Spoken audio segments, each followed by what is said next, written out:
Hey, what's up you guys? This is Junior Trader, and in this video we are taking a look at Tesla stock options analysis, guys. So I'll be going over the data on how the options are looking like going into this week, and I'll be putting a confluence together what in my opinion are the options that could potentially make money, what may go worthless, where are the areas of critical support and resistance for if those option spikes that we are seeing in some of the price levels are they come to fruition or are just traders betting their money for no good reason. So we'll talk about all of that in this video. This is not going to be a technical in itself price action analysis video. I already did that on my channel this morning. Check that out over here. It's right over here if you're interested to check that out. And also it will give you a great head start to this video as well. I'll still provide technicals real high level, but check that video out if you want to know more in detail. All right, so let's jump right into it. Once I let you know, none of this is also any financial advice. This is only for education purposes. Please do your own thing, okay? Now, at very high level technicals, guys, overall, we are still holding a bullish structure as long as Tesla doesn't break below 180, and also eventually if it stays above this 20 days moving average and this overall the channel, now the support trend line structure on this is going to remain bullish. So that's an overall direction, and the sentiment is on Tesla, at least for the price action right now. And only if we lose 20 days moving, not just that, I would say we have to lose 175 for anything to become full-on bearish. Weakness may start to come if between 180 and 175, but to fully become bearish, we have to lose 175 from where the price is right now. But if we better step up 180, that's all what we need in this continuation strength on to the upside. Anyways, check that video out that I showed you here on my channel. That will give you a lot more in-depth understanding of what the technicals are on the price action side. Now, that being the confluence, that being the high-level summary, now let's put a confluence together with the technicals as of what type of options are good enough that they would make money, as for and where the traders sentiment are, right? Where are the most of the traders betting on the calls and the puts. Now remember, this is just the sentiment of the traders. This doesn't tell you that this is where the price is going to move. That's why we do technical analysis. But so this is more like understanding where the bets are being placed. All right, so where are we seeing the spikes on the calls? That is at 200. Where are we seeing the spike in the puts? $160. Overall, I still see there are a lot more calls piled up than the puts in the data here. So the calls are still a lot more in comparison to the puts. But how about we start off with the calls where the spike is? So $200 calls, right? Now going back over here, $200 is right up here, guys. I would highly suggest check that video out of mine that I did on technical analysis on Tesla. I'm pretty much talking about this $200 range in that. Okay, now this is where almost $200 is, right? Technically, Tesla is still in that direction of $200 and it's bullish, right? It's as long as we are above $180. So we have 5 days. Average range that Tesla is doing is almost just shy of $7. So let's give or take $6 per day, and 6 times 5 is 30. From 183, $30 average range, right? It can do it. So that will be 210 from where it is right now, almost 203, right? Oh, well, no, it's $213, okay? However, it's just not gonna go, like there could be days that average range is not that just for the upside, average range is also into the pullback, right? It's an average range, plus or negative. So there will be pullbacks as well. So let's give it 3 days. Let's say if in bullish structure it goes 3 days up, 6 times 3 is 18, all right? And then you have some pullbacks or whatnot. Let's average it out to $15 move, which would bring you very close up here, like 198 or so. So it's falling a little bit short of that. Again, this is based off of the average range, but there could be days that Tesla just moves quite a lot, right? So $200 though, I would say, is right up there as the ceiling.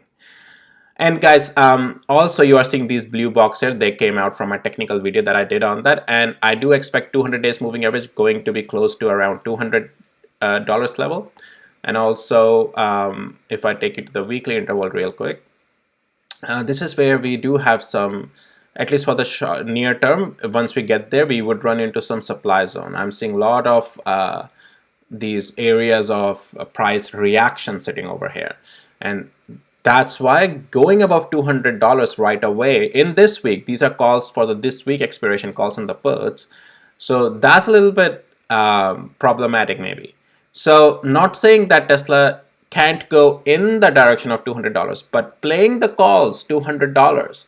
Look, if you're trading the calls, that's a different thing. You can still trade the calls like, going, it's quite up high, right? And if the price goes in that direction, it will become profitable, and you can still make the money out of it on the trading. But holding until expiration to turn them into the cash, like proper, like exercising options, I think $200 calls may fall short of that. But that's where the spike is right now. All right, so that's your calls. Let's talk about the spike first on the put side, and then I'll give my opinion on until where, if you really want to, let's say, trade until Friday, there's degradation as well that will happen, right? So you have to check that out on your broker chain, how things are looking like. But I'm providing the overall range and the structure and the possibilities of the reach, okay? Now the puts. So we have $160 puts sitting quite strong. So let's move that line first to $160. All right. So first of all, there are two things. Likelihood of this happening to make money are, in my case, very rare. Tesla has a lot of support sitting down here, 20, 50 days moving average, weekly intervals, inverted head and shoulder as well sitting down here, right? If I take you to the weekly interval again guys, check that technical video out of mine. That will give you a lot of understanding. Inverted head and shoulder already sitting here. So Tesla playing 160 puts, in my opinion, are not worth it. We do have a strong demand zone down there as well, and yeah, I think they're gonna go worthless. And even if for trading purposes, the puts, trading $160 puts in that direction, I just don't think that that would give you much money because there's still technical support sitting. Those type of puts, again, look, the increase, or it's not going to be that much because it's too far away from the current price, and you might be able to just trade them. But right now price action is not showing that direction. That may only look great, well, if we lose 175, then only puts will look great. Not just $160 puts, but all the puts. As for between 175 and 160, only if we lose 175. Otherwise, no, price action so far is still bullish unless we lose some of those levels, as I just talked about. 175 and below that, and 180 below that is weakness, and then 175 losing, that is a full bearishness. But right now price action is not showing me that. So what are the most suitable calls and the puts that are, at least for now in the price action, shows me that are good for trading as a trading, and also until Friday, holding until expiration or whatnot, right? That would be, guys, I would say give it the range until 190. That's your, on the calls, that's your safest bet. This is the safest range to trade, until 190 on the calls. On the put side, I think you have to wait. Only if we lose 180, you can trade. I would not suggest holding them until expiration. The puts, you can trade some puts maybe, but you will be going against the trend. So far, your only good bet is to trade if we break below 175 any puts, and only until this range of like 167. I would not try to play the puts if I'm doing this options, right? I trade with the shares though. But yeah, I would like to stay away from the puts. You can go and do whatever you want to do, and as if levels breaks, those things may happen. Right now, I'm just not seeing that price action. All right, so, well, that's it for this video, guys. If you found it helpful, valuable, please hit the like, subscribe, and I'll see you in my next videos. Take care. Bye.